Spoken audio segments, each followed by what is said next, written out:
रोयं वदेयं भवन्त्याप नित्यं गणेशं वदामि भवनित्यरूपम् शिवोऽहं सरोयं देव्यो वदेन्यं चिन्त्यं विचिन्त्यं कामं प्रमेयम्। यह श्लोक मैंने अनंगोपनिषद से लिया है। और अनंग कहते हैं जिसका कोई अंग नहीं हो। अनंग का नाम है कामदेव। अनंग का तात्पर्य है गृहस्थ जीवन। अनंग का तात्पर्य है पुत्र पौत्र। अनंग का तात्पर्य है अर्थ है कि हमारे जीवन में हमारे वंश बढ़ता रहे, और पूरे वंश को अनंग कहते हैं। और इसलिए कि हमारे जीवन में जो कुछ है और पूरे जीवन का सार है तो वह अनंग है। सार इसलिए है कि जीवन की 3 अवस्थाएं मानी गई हैं, बाल्यावस्था, फिर यौवनावस्था और फिर वृद्धावस्था। और तीनों अवस्थाओं का जो क्रीम पीरियड है, जो महत्वपूर्ण पीरियड है, जिसमें बड़ा तूफान होता है, वेग होता है, काम करने की क्षमता होती है, वह यौवन का पीरियड है। और यौवन अपने आप में संपूर्ण जीवन का एक सारभूत तथ्य है। लोग कहते हैं कि हमने अपनी जवानी में ये काम किए थे, अब तो खैर बुढ़े हो गए, अब क्या करें, मगर हमने भी ये किए थे। अगर वो गर्व से कोई बात कहता है तो वो उसके यौवनावस्था में ही हो सकता है, क्योंकि उसमें एक जोश होता है, एक प्रचंड क्षमता होती है, कार्य करने की धुन होती है, लगन होती है, और वह सब कुछ कर सकने की क्षमता, तात्पर्य, चिंतन, विचार, धारणा होती है। न बाल्यावस्था में हो सकता है क्योंकि उसमें अबोध होता है, ज्ञान नहीं होता। और यदि करे भी तो लोग कहते हैं साला बदमाश, लुच्चाई करता है, लफंगाई करता है, कि साला गंदा आदमी है, घटिया आदमी है। जवान आदमी करे तो इतना बुरा नहीं कहता जितना बचपन में कह दिया जाता है। और बुढ़ा आदमी अगर कुछ करे तो लोग कहते हैं साले मत मारी गई है साला, अब देखो बुढ़ा हो गया, अब अभी साला बंदर की तरह उछल रहा है, तो भी नहीं करता। पर जवान कूदे तो कहते जवान ही है तो करेगा ही, ऐसी थोड़ी बात है, करेगा नहीं, मर थोड़ी जाएगा। इसलिए जीवन के किसी प्रकार के हिस्से को, चिंतन को जवानी कहते हैं। और यदि जवानी आपके पूरे जीवन से निकाल दी जाए तो फिर इस जीवन में कुछ बचेगा ही नहीं।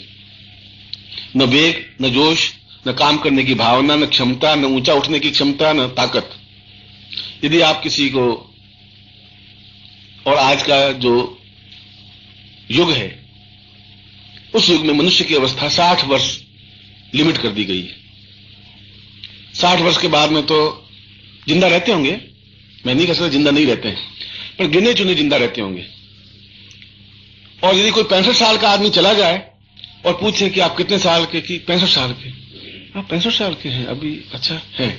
70 साल के कोई गलत नहीं करने करेगा, और कहेगा 70 साल के हैं, सर आप जिंदा है अभी, अरे कमाल हो गया, आप अभी तक जिंदा है, 70 साल के हो गए क्या, कि भैया 70 साल का हो गया, मरा नहीं इसलिए जिंदा हूं, हो नहीं सकता। अच्छा खैर सर, अब 70 साल में हम आश्चर्य करते हैं कि 70 साल में जिंदा कैसे रह गया।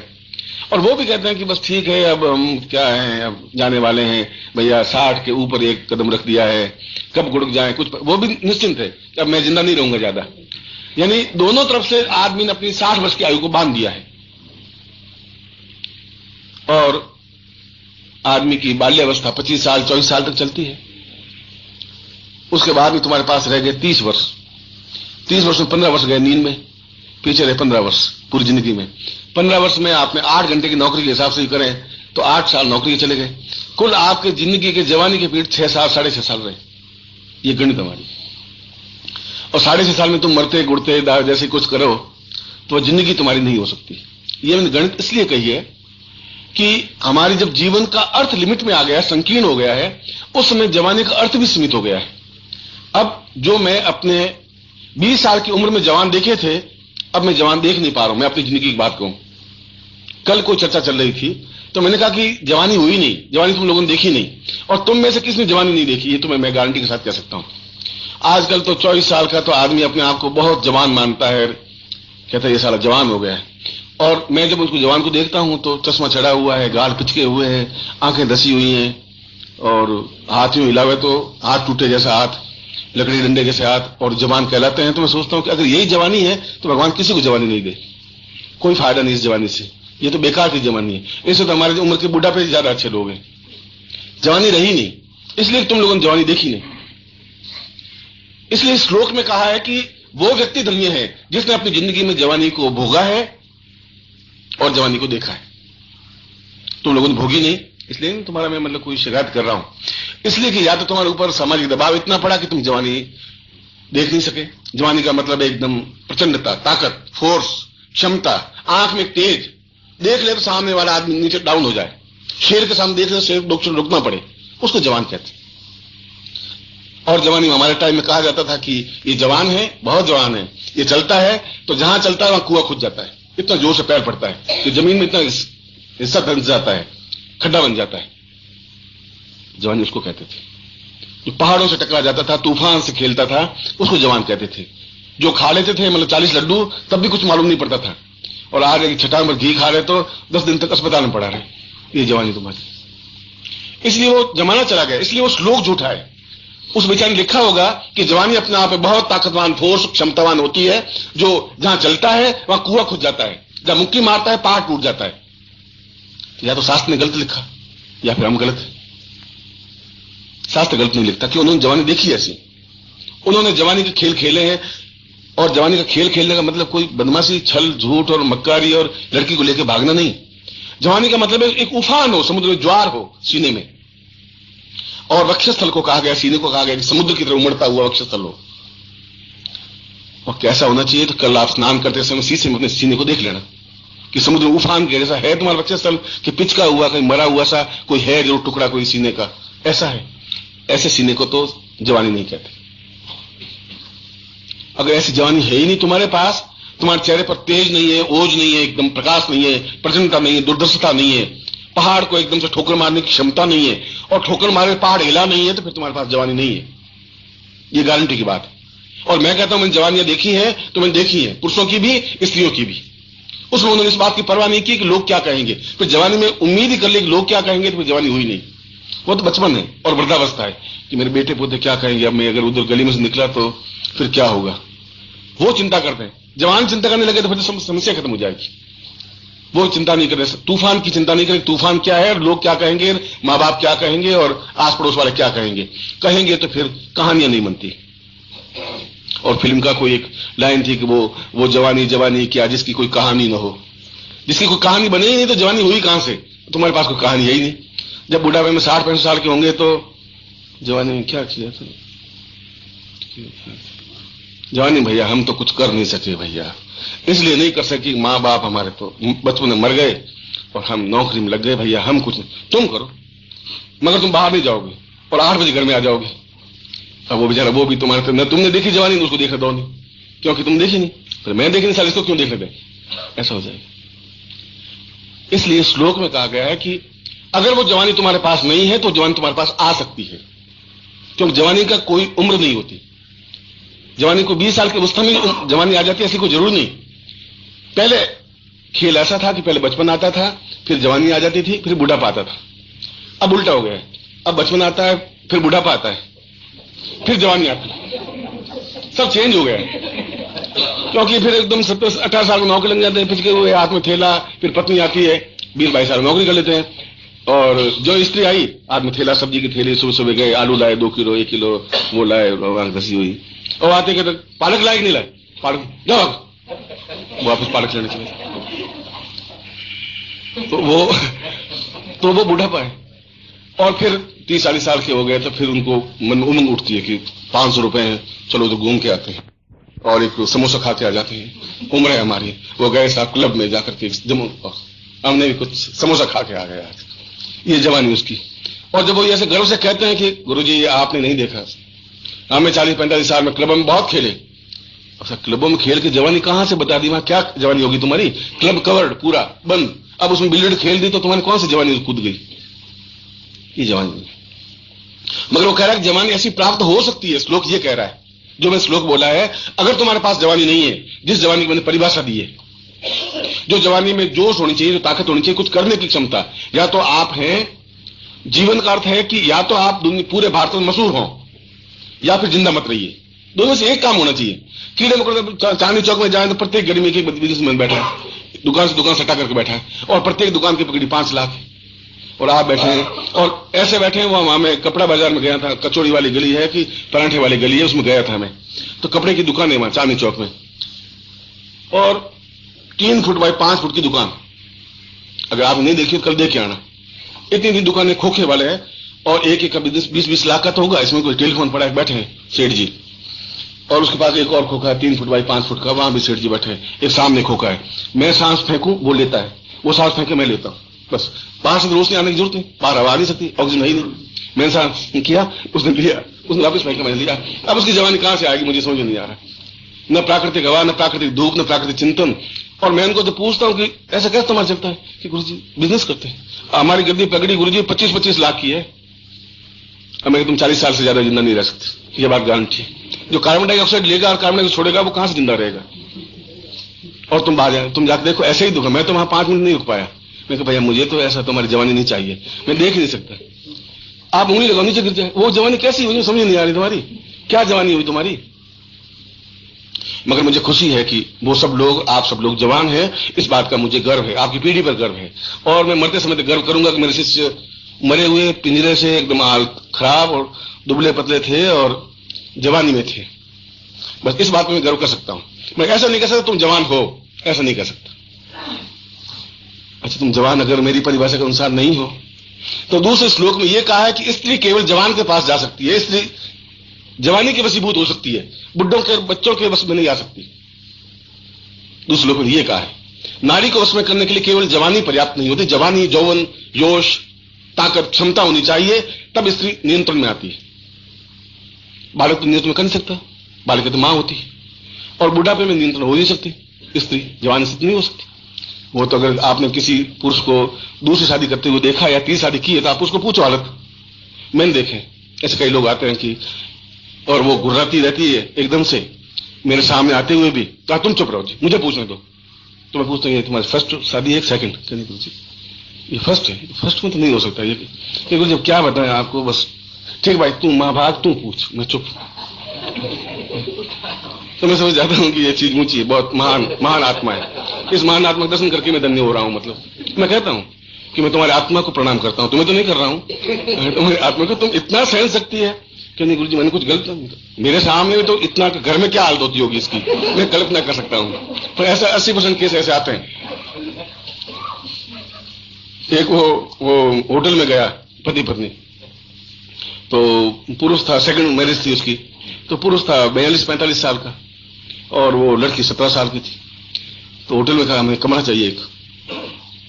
तो होटल वाले ने सोचा साला कोई भगा के लाया लड़की, ये 17-18 साल की, ये 45-42 साल का, तौन बड़ी हुई, साला ये क्या खेल।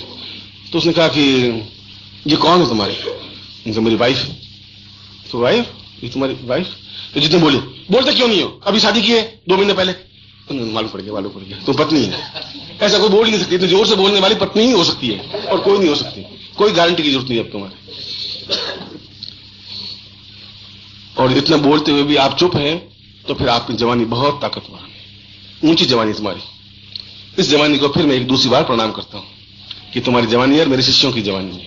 मगर ऐसे जवान हिमालय पर नहीं चढ़ सकते, ऐसे जवान समुद्र को फलांग नहीं सकते, ऐसे जवान को नया कुछ नहीं कर सकते, कुछ ऐसी क्षमता नहीं कर सकते। जो दूसरी में कहा कि व्यक्ति वो जिंदगी है, व्यक्ति उसको कहते हैं जो पूरे भारतवर्ष में मशहूर हो, जिस देश में पैदा हो उस देश में उंगलियों पर गिनने लायक हो, वह व्यक्तित्व है होता है। अगर हम अपने दिल्ली में ही परिचित नहीं हुए तो फिर जिंदा रहने का, हमारी जवानी का कोई तात्पर्य भी नहीं होगा।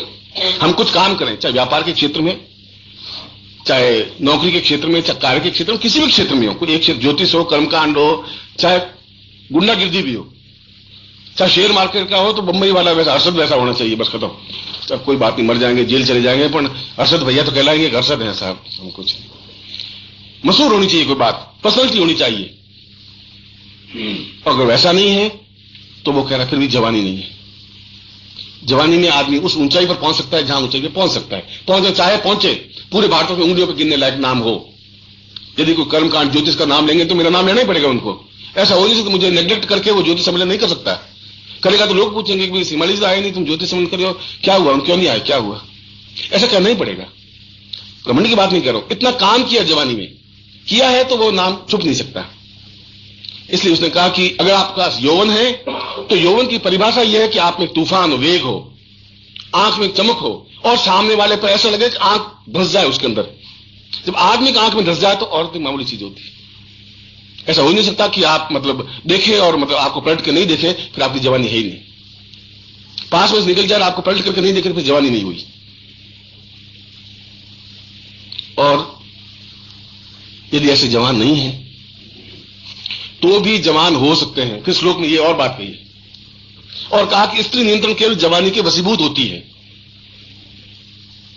और जिनके गाल, श्लोक में बताया कि जिनके गाल पिचके हुए हों, आंखें धसी हुई हों, जिनका सीना दबा हुआ हो, जिसमें काम करने की क्षमता नहीं हो, जिसमें बोलते हुए हकलाता हो, जो घबराता हो बात करते हुए, तूफानों से खेलते हुए डरता हो, रिस्क नहीं ले सकता हो जिंदगी में, तो जिंदगी में क्या करेगा, कैसे करेगा? जो समुद्र में कूदेगा ही नहीं तो क्या मालूम पड़ेगा कि इसकी गहराई क्या है, क्या मालूम पड़ेगा इसमें मोती है। अगर समुद्र किनारे बैठा बैठा तो घोंघा ही ले सकता है। यदि तुम समुद्र किनारे बैठ जाओ तो या तो कंकर पत्थर सीपियां और घोंघे हाथ में आएंगे, कि उसमें रिस्क नहीं है तो बैठ सकते हो। तुम्हारे माँ बाप को कोई तकलीफ नहीं है, पत्नी को भी कोई तकलीफ नहीं है। भाई कंवर साहब गए तो जाएंगे ही कहां, समुद्र किनारे बैठ करके वापिस आ जाएंगे। वो क्या करेंगे, क्योंकि जानती वो आदत कि ये कुछ नहीं कर सकते। वो पति ने बहुत कहा कि बस मैं आज आत्महत्या कर लूंगा, बस मर जाऊंगा मैं, अब नहीं रह सकता। पत्नी बोली नहीं। उसने कहा सुन मैं जा रहा हूं, आज आत्महत्या जरूर करूंगा। कोई बात नहीं, विचार बदल दो तो सब्जी लेते हुए आना वापस, खाली मत आना। तो विचार तो बदलोगे, वापस आते सब्जी लेते ही आना। मैं समझ गया तुम आत्महत्या कैसे कर सकती हो। भी आत्महत्या नहीं कर सकते, कायर आत्महत्या भी नहीं कर सकते, बुज़दिल आत्महत्या कर ही नहीं सकते। ये सब खेल जवानी के, ताकत के हैं। और उसने कहा कि यदि अनंग उपनिषद में कहा कि यदि उनमें ऐसी जवानी नहीं है तो स्त्री नियंत्रण तो आ नहीं सकती। और आ नहीं सकती, तुम अगर अप्सरा खुश हो भी गई तुम्हारे पास में और तुम्हारे गाल पिचकी वो देखे तो क्या करेगी वो बेचारी आकर के। आज रात को तुमने मंत्र जाप किया अप्सरा का, हे पुष्पदेहा आजा, पुष्पदेहा आजा, आ गई और तुम्हारा चेहरा देखेगी तो फिर क्या करेगी वो, पास में निकल जाएगी, क्या करेगी वो। इसलिए पहले यौवनवान होना जरूरी है। तीसरी लाइन में यह कहा है कि कोई विशेष साधना है जिसके माध्यम से जीवन में उमंग, जोश, क्षमता, यौवन और चेतना आ सकती है। ऐसा भी क्षमता है। यदि ऐसा नहीं है तो फिर शास्त्र झूठे हैं। यदि ऐसा नहीं है तो फिर शास्त्रों की जरूरत क्या है, उन पूर्वजों की हमें क्या जरूरत है, उन राम और कृष्ण और वशिष्ठ और विश्वामित्र की जरूरत क्या है, उन शास्त्रों में क्यों पढ़े, क्यों मंत्र जाप करें, क्या फायदा उसके करने से। फिर गुरुओं की जरूरत क्या है। हम अपनी जिंदगी जी रहे हैं और जी लेंगे मगर वो जिंदगी नहीं है, वो यौवन नहीं है। यौवन नहीं है जब ठिठक के खड़ा होना पड़ता है कि जो उस यौवन का आनंद है वो तुमने लिया ही नहीं। जो यौवन का एकदम तूफान होता है वो देखा ही नहीं, जो सीने में वेग होना चाहिए वो नहीं देखा। तो फिर देखने के लिए फिर कोई रास्ता नहीं बचा। घी खाने से तो होगा नहीं, मिठाई खाने से भी नहीं हो सकता, गुलाब जामुन खाने से हो नहीं सकता, मलाई चपड़ने भी नहीं हो सकता, केसर लगाने से हो नहीं सकता। अब कोई तरीका है ही नहीं तुम्हारे पास, और कोई ऐसे विटामिन नहीं है या ऐसे कोई हर्बल्स नहीं है जो तुम्हें वापस यौवनवान बना दे। एडवर्टाइजमेंट तो बहुत है कि ये मतलब हर्बल या ये वनस्पति है, ये लीजिए, आप लेंगे तो 2 रोग और पहला पैदा कर देंगे। मिठाई खाएंगे तो डायबिटीज पैदा हो जाएगी। जवानी नहीं आ सकती, डायबिटीज आ सकती है, ब्लड प्रेशर आ सकता है। अगर आती तो डॉक्टर खुद बेचारे मरे हुए क्यों रहते, पिचके हुए क्यों रहते हो, तो खुद हिलते हुए तो जाते हैं। आप पीछे दिखा दो तो आगे गिरे, वो तुम्हें क्या यौवनवान बनाएंगे। केवल ऐसी स्थिति में जब और कोई साधन नहीं रहे तब हमारे उन पूर्वजों की तरफ देखना पड़ेगा जो तुम्हें उस मंत्र से एक चेतना दे सकते हैं, यदि हमें विश्वास है तो। क्योंकि हम वापस जिंदगी में वो क्षण देखें कि जवानी है क्या चीज, चाहे पुरुष हो चाहे स्त्री हो। प्रश्न पुरुष का नहीं है, प्रश्न स्त्री का भी नहीं है, प्रश्न जवानी का, यौवन का है, उमंग का है, एक तूफान का है। और श्लोक कह रहा है कि उस अनंगोपनिषद में कहा है कि इस अनंगोपनिषद के, इस शास्त्र के अलग अलग शास्त्र किताब है। अनंगोपनिषद भी एक किताब है जो भगवान शिव ने लिखी है। और भगवान शिव वो थे जिसने अनंग को समाप्त कर दिया था। जब भगवान शिव साधना में बैठे तो इंद्र ने कहा, इंद्र ने मन में सोचा कि अगर भगवान शिव इसी प्रकार साधना करते रहे तो मेरा सिंहासन छीन लेंगे। उनको बराबर उन देवताओं को डर लगा रहता था, ये मेरी कुर्सी गई तो क्या होगा। जैसे यहाँ के प्रधानमंत्रियों को, मंत्री को डर लगा रहता है, गई कुर्सी तो क्या होगा, गई कुर्सी, वो भी डरते रहते थे इंद्र भी, अब क्या होगा, अब क्या होगा। तो कोई उनके कुछ रस्ते थे, वो भी थे तो आदमी, देवता लोग भी थे तो हमारे जैसे आदमी। देवता तो बाद में हमने बना दिया, उनको मूर्तियां बनाई, आरतियां की, तो देवता बन गए। तो इंद्र ने कहा कि क्या करें, तो उस कामदेव को बुलाया। कामदेव का मतलब है यौवन, कामदेव का मतलब तूफान, कामदेव का मतलब है संभोग, कामदेव का मतलब है पुत्र उत्पन्न करने की क्षमता, कामदेव उत्पन्न है चंचलता, एक जगह टिक के नहीं रहने की क्षमता। बूढ़ा आदमी तो एक जगह बैठा रहेगा, अब भाई क्या बात, कैसे बैठे, बस ठीक है, अब जाने वाले हैं भैया हम तो, आप सबको राम राम, कुछ कहा सुना, बुरा मत मानना। अरे कहां जाने वाले हो, क्या हुआ, नदी किनारे पेड़ है, कभी गिर सकते, वो खुद तो मरे हुए हैं साले, पास में बैठे उसको भी मार दे। मैं जाऊं कोई जमाने की बात सुनने के लिए, बस भैया हो गए भैया। आप कितने साल के हो गए, कि बस अब 50 और 4 54।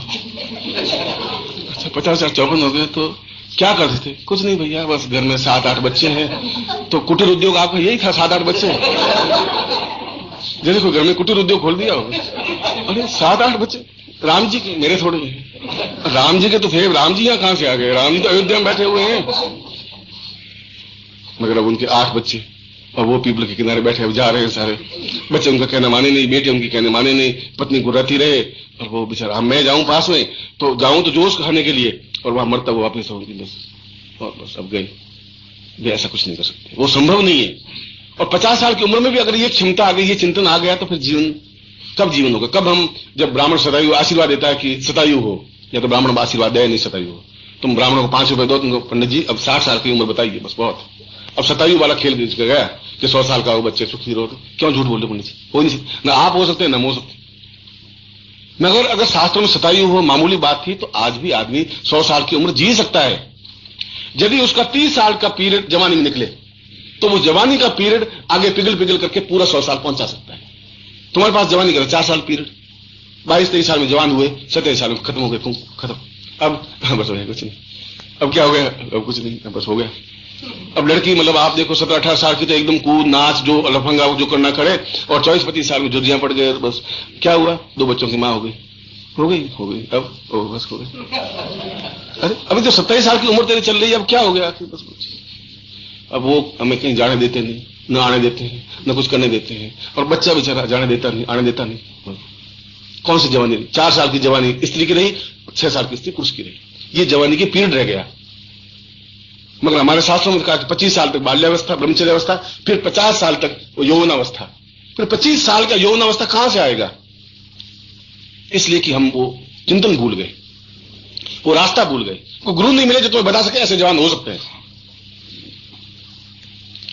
और उस 30 श्लोक में 30 पंक्ति में ये कहा है कि ऐसे मंत्र हैं, ऐसा चिंतन है, ऐसे अनंग हैं। वो शिव जी का मैं कह रहा था, शिव जब समाधि में बैठे तो बार बार इंद्र ने उसको भेजा, तो कामदेव ने एकदम वनस्पति गुलाबी, गुलाब के फूल खिल गए, चारों तरफ प्रकृति खिल गई, और ऐसा उनके मन में ज्वार पैदा किया कि कहीं मुझे जाना चाहिए, पार्वती के पास जाना चाहिए, या कहीं घूमने जाना चाहिए। भगवान शिव के बार बार मन में चिंतन आया, फिर आंख खुल गई, मैं समाधि साधना अवस्था में हूं और ये ऐसा मन में क्यों विचार आ रहा है, ग्रस्त का विचार क्यों आ रहा है, संभोग का विचार क्यों आ रहा है, क्या बात।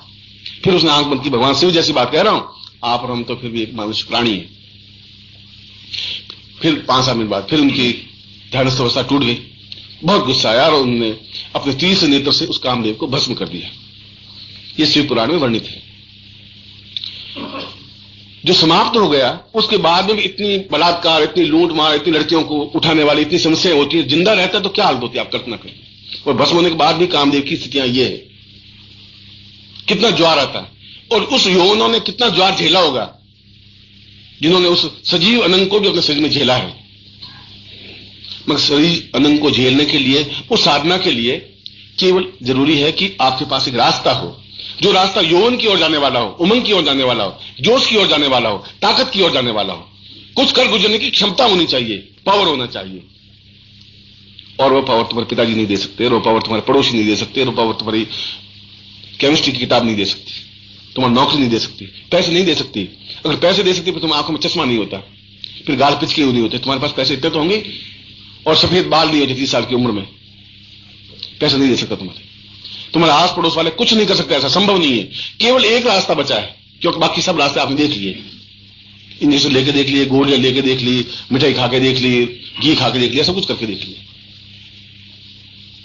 और वो कह रहा है अनंगोपनिषद की उस मंत्र के माध्यम से जो तुम्हें गुरु बताए उस रास्ते पर चल करके यदि आप पूर्ण यौवन प्राप्त कर सकते हैं तो निश्चय ही पुष्प देहावसरा आपके एक क्षण में आपके सामने उपस्थित होती ही है। संभव ही नहीं है कि आप आवाज दें रुक नहीं सकती। इसलिए रुक जाते फिर यौवन ही क्या हुआ?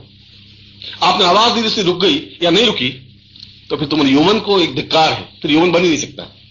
अब ये बात अलग है कि गुरुजी ने कह दिया कि धिक्कार मुझे आज ही पकड़े से जाति का थे, गुरुजी ने कहा था आज मैं यौवन दिखा देता तो जेल चले जाओगे। ये साथ में और बता देता हूं, इसलिए मुझे आज कहूं तुम कल जाते ही मतलब अपने यौवन को ताकत देने लग जाओगे सड़क पर तो फंस जाओगे। इसलिए इतना जोश खाना मत। ये सारी जाति कहां है? इधर से पास में से मर गया हूं क्या मैं? और सीधा वो चीखे चला कुछ नहीं, गुरुजी ने कह दिया था जा नहीं सकता। ऐसा मत करता मैं, क्योंकि तुम पूछे पुलिस क्या किया, गुरुजी ने बताया था। अच्छा तो गुरुजी भी ऐसे हैं, उनको ही बुलाओ, मैं फिर मारा जाऊंगा बीच में तुम्हारे कि भाई मैंने ऐसा थोड़ी कहा था तुम पकड़ना, मुझे आपने कहा था कि पास में निकल जाए, तुम्हें शर्म नहीं आती। इसलिए थोड़ा शरीर उमंग जोश तुम्हारे यौवन के सुगंध से, तुम्हारे पास अगर यौवन होगा शरीर में सुगंध निकलेगी जिसको यौवन गंध कहते हैं। उस यौवन गंध से अपने आप में सम्मोहन अवस्था पैदा होती है। शरीर में सुगंध होती नहीं, शरीर तो दुर्गंध युक्त है। यदि आपको विश्वास नहीं, आप 3 स्नान मत करिए, शरीर से बदबू आएगी। पास में कोई आदमी बैठेगा स्नान नहीं की क्या, बहुत बदबू आ रही है। शरीर तो अपने आप बदबूदार है, यौवन अपने आप में सुगंध युक्त है। अगर यौवन है तो उसमें आप 4 महीने में स्नान नहीं करें तो सुगंध आएगी, उस सुगंध से प्रभावित होती है या होता है। यदि स्त्री में अगर यौवन है तो पुरुष प्रभावित होता ही है सुगंध से। वो सुगंध आपने कभी अनुभव की नहीं क्योंकि आपके पास यौवन रहा नहीं, आपने कभी यौवन दिया नहीं होगा, मैं ऐसा नहीं कह रहा हूं। यदि ऐसा है तो पुष्प देहावसरा एक आवाज पर उपस्थित होती ही है उस साधक के पास में। तो इसका मतलब ये हुआ पुष्प देहावसरा आपने साधना की, इसके साथ एक और साधना होनी चाहिए जो आपको यौवन प्रदान कर सके, जो आपको पूर्णता प्रदान कर सके, जो उसको पौरुषता प्रदान कर सके, जो आपको आनंद प्रदान कर सके। और वह रास्ता उस श्लोक के अनुसार कि उसके लिए एक मंत्र है जो गोपनीय मंत्र है।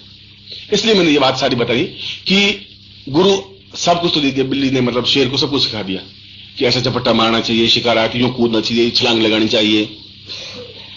मगर उसके साथ में शेर ने सोचा कि ये झपट्टा मारना, ऐसे शिकार को दबोचना, ये काम करना, ये तो बिल्ली से सीख लिया, चलो बिल्ली पर एक्सपेरिमेंट कर लेते।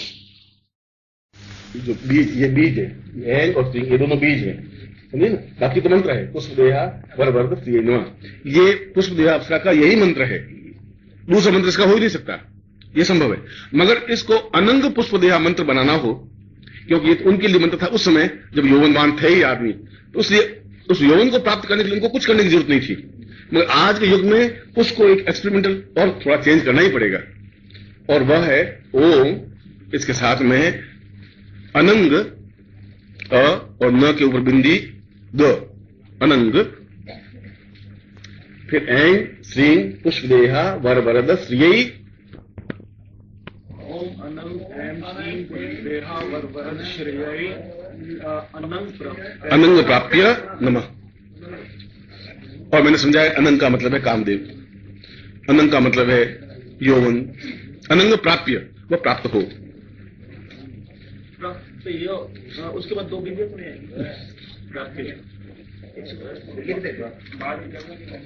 बाद में बता देंगे आपको, आप चिंता मत करिए, लिख देंगे, मैं आपको समझाया है।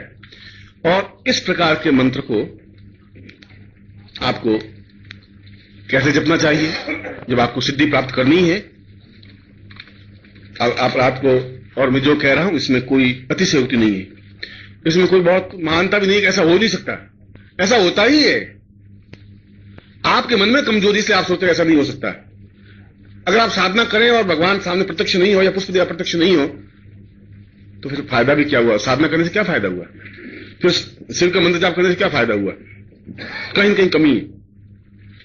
इस पुष्प देहा में भी जब आप साधना करें तो अपने आप में पूर्ण यौवनवान बन करके बैठे, क्योंकि आपको तो उसको बुलाना है, आकर्षित करना है, और कोई दोष नहीं है।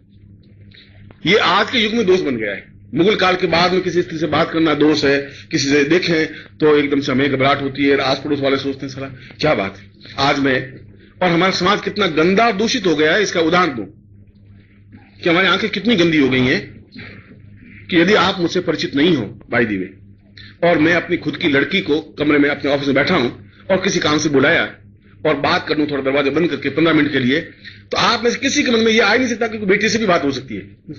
चक्कर है सर, कोई लड़की को बुलाया है, गुरु जी कहा किसी लड़की के साथ बैठे गप्पे मार रहे, आपको ये चिंतन नहीं आता भाई बहन भी हो सकती है, बेटी भी हो सकती है, चिंतन आएगा ही नहीं तुम्हारा। इतनी गंदी दूषित तुम्हारी आंख बन गई है, तुम्हारा नहीं प्रत्येक व्यक्ति की आंख बन गई। तुम अगर किसी पास बैठ जाओ या आप किसी मान लो करार पे चले जाओ और ऊपर जो बगीचा है वहां खड़े हो जाओ, किसी लड़की से बात कर लो जो तुम्हारी बहन है, और 500 निकल जाएंगे, 500 मन में एक ही धारणा बनेगी कि साला बदमाश है, कोई लड़की को फंसा रहा है, चक्कर चला रहा है। इतना दूषित हो चुका कि अपनी बहन से बात करते टाइम भी मन में पहले ही घबराहट होती है, क्या सोचेंगे। मैं वही कह रहा हूं, तो बहुत दूषित हो चुका। ऐसे माहौल में हमारी जब आंख गंदी हो गई है तो हम किस आंख से साधना, किस आंख से देखेंगे, किस आंख से पुष्पदेहा को देखेंगे, किस आंख से शिव को देखेंगे, किस आंख से देखेंगे, क्योंकि हमारी आंख ही गंदी, हमारी आंख गंदी है। हम चाहे साधक कहें अपने आप को, आंख स्वच्छ होनी चाहिए। ऐसा है ना, फिर घबराहट है नहीं मुझे, मैं किसी से बात करता हूं मुझे कोई घबराहट होती नहीं। तुम सोचोगे, तुम्हारी माइंड संकीर्ण होगा, तुम ऐसा सोचोगे, तुम सोचते रहिए। फिर समाज को देखना एक अलग बात है, तो समाज हम जब खराब है तो हम 1 और 2 और 4 से मिलकर समाज बना। समाज को अलग तो कोई चीज है ही नहीं, समाज तो वही है जो हम हैं, वो समाज है। जो आप 500 लोग हो एक समाज बन गए, कि ददीजी समाज, एक ब्राह्मण समाज, एक हरिजन समाज, एक यही तो समाज हुआ। इसलिए इस बात की अगर चिंता ही कर ली तो फिर आपका यौवन है ही नहीं। इसलिए उस मंत्र को जाप करते समय आप यौवनवान बन के बैठे। यौवनवान बन के मतलब है एकदम, चाहे आप कोट पैंट स्वेटर पहन करके बैठ सकते हैं साधना में, ऐसा भी कोई जरूर नहीं। और यदि आप साधक के कपड़ों में बैठे तो पूर्ण यौवन के साथ बैठे, प्रचंडता के साथ बैठे। मरे हुए पुष्पदेहा मंत्र नहीं हो सकता एकदम से पुष्पदेहा। अब ऐसे कैसे, तुम गर्दन तो लटकी आ भी गई तो पास में निकल जाएगी वो। साथ बैठिए, सामने बैठिए, ताकत के साथ बैठिए और क्षमता के साथ बैठिए। और शास्त्रों में कहा है कि सुगंध पदार्थ धारण करके बैठिए, यानी इत्र लगाइए, पुष्पों की माला पास में रखिए, पुष्प माला पहनिए, विच यू लाइक, जैसा भी आप चाहें ऐसा करके बैठिए। और आपके चेहरे पर, आपके आंख में, आपके वक्षस्थल पर एक ओज होना चाहिए, ताकत होनी चाहिए। बोलते समय ऐसा लगे कि यौवनवान बोल रहा है। मरी हुई अवस्था में पुष्पदेहा मंत्र नहीं हो सकता। ये उच्चारण करना सिखा रहा हूं, मंत्र का उच्चारण कैसे किया जाता है वो समझा रहा हूं। यदि उच्चारण आपका सही नहीं है तो फिर आप सफलता भी नहीं पा सकते। और पुस्तक आपको उच्चारण नहीं सिखा सकती, पुस्तक आपको मंत्र बता सकती है, कैसे बोलना है ये पुस्तक नहीं बता सकती। वह गुरु बता सकता है जो जिंदा गुरु होगा, वो बता सकता है कि आपको इस तरीके से बैठना है, आपका सीना ऐसा होना चाहिए, ऐसे बैठना है, इस तरीके से आपके मुंह से आवाज निकले जैसे यौवनवान की आवाज निकलती है। और उससे पहले 5 मिनट चिंतन करना चाहिए कि मैं यौवनवान हूं और मुझे इस मंत्र को जाप करना है।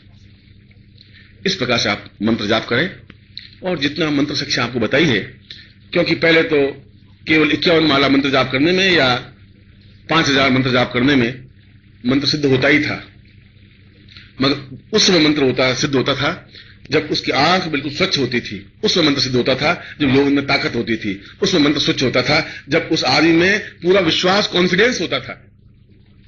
आज आपका विश्वास न अप्सरा में है न मुझ में है। मैं बताऊं आपको विश्वास होगा नहीं कि एक रात में 50 माला फेरने से गुरु जी कह तो दिया, कैसे आएगी, अब कैसे संभव है। और जहां विश्वास नहीं है वहां कोई सफलता नहीं मिल सकती। विश्वास नहीं होने पर सफलता का चांस है ही नहीं तुम्हारे पास। इसलिए ऐसा होगा ही।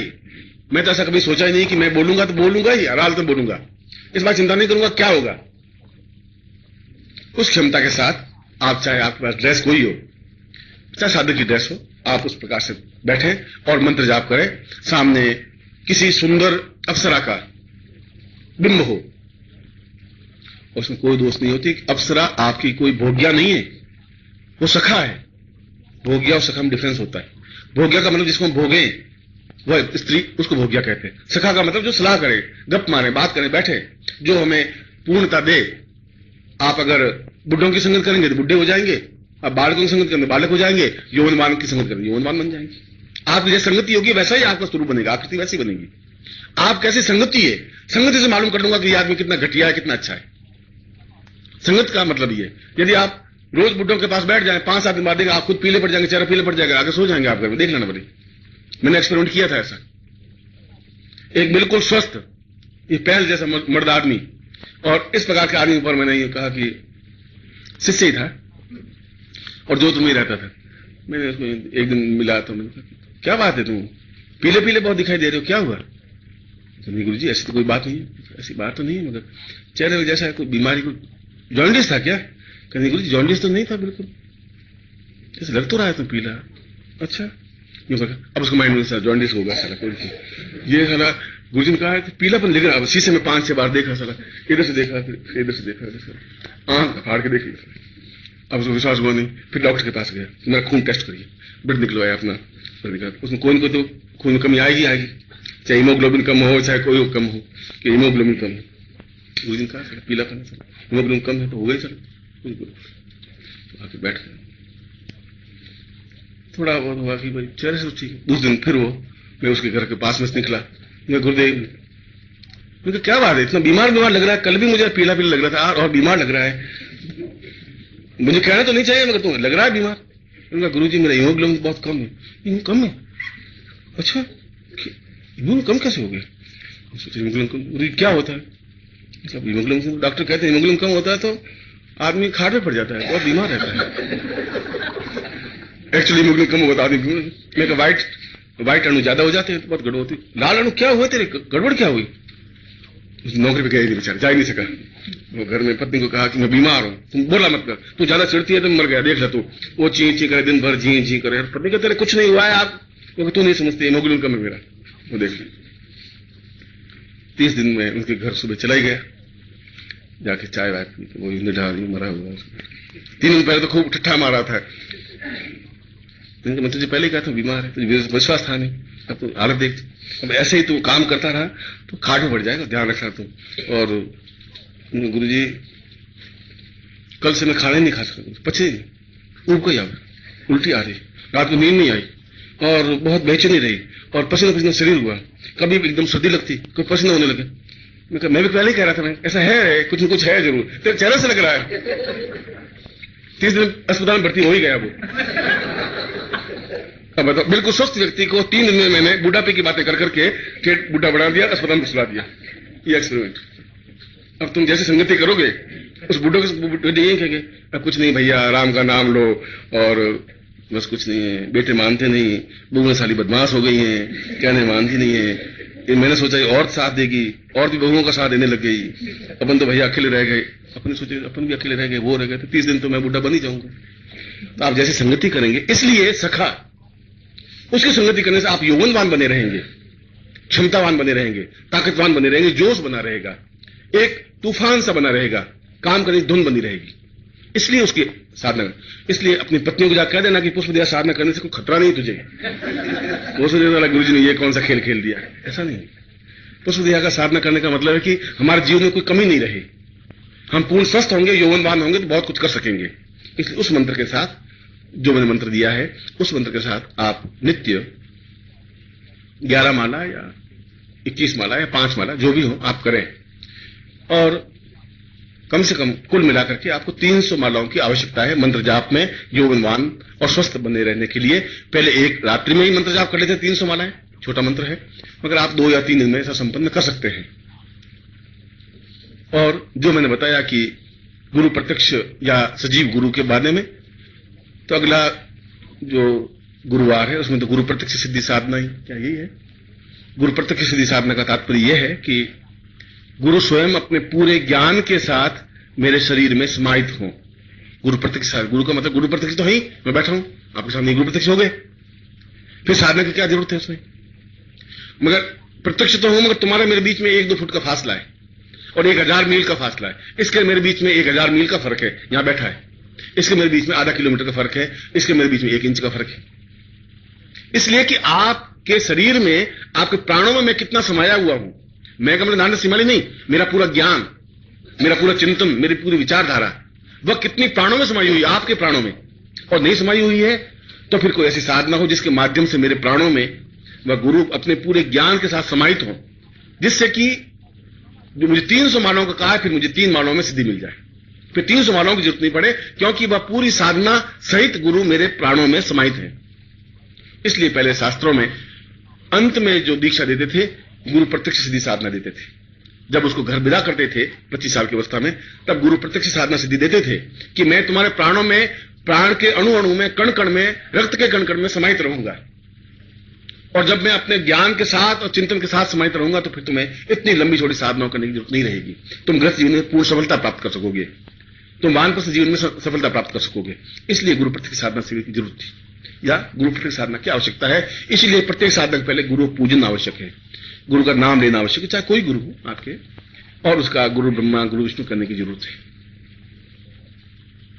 ये सब कुछ मैंने इसलिए मुझे बोलना पड़ा कि आप जब साधना करें, ये जो आपने मंत्र जाप किया बिल्कुल सही किया है, ये मंत्र तो यही है, इस मंत्र को तो हम बदल नहीं सकते, मगर मैंने इस मंत्र में अनंग मंत्र भी जोड़ दिया है। इसलिए अप्सरा को रति भी कहते हैं, अप्सरा भी कहते हैं। पुष्प देहा का मतलब है कि उसका यौवन एक गुलाब के फूल से भी हल्का है, मगर उसमें वेग इतना है कि पूरे समुद्र को अपने आप में समाहित कर ले, इसलिए उसका नाम पुष्प देहा है। ऐसा क्षमतावान एक नारी एक सखा के रूप में, सहायता के रूप में, सहयोग के रूप में हमें मिले तो हम जीवन भर यौवनवान बने रह सकते हैं, एक मस्ती में, एक धुन में, एक चिंतन में। इसलिए तुमने नहीं, जितने भी देवता हो उन्होंने इस प्रकार के अप्सराओं की साधना की है, चाहे वो शिव हो, चाहे विष्णु हो, चाहे रुद्र हो, चाहे इंद्र हो, चाहे कोई हो, चाहे राम हो, चाहे कृष्ण हो, चाहे बुद्ध हो, चाहे महावीर हो। साधना में कोई दोष नहीं है, क्योंकि अगर हमारे आंख में भोग्या भाव नहीं है तो फिर कोई चिंता की बात नहीं है। और आपको जीवन में इस जो मैंने मंत्र का एक अनंग साथ में समाहित किया है, वह पूर्ण क्षमता के साथ आप मंत्र जाप करें, और करेंगे तो अवश्य ही आपको सफलता मिलेगी। मैं एक बार फिर आपको हृदय से आशीर्वाद देता हूं। पूज्य गुरुदेव की जय, पूज्य गुरुदेव की जय, पूज्य गुरुदेव की जय, पूज्य गुरुदेव की जय।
Yeah.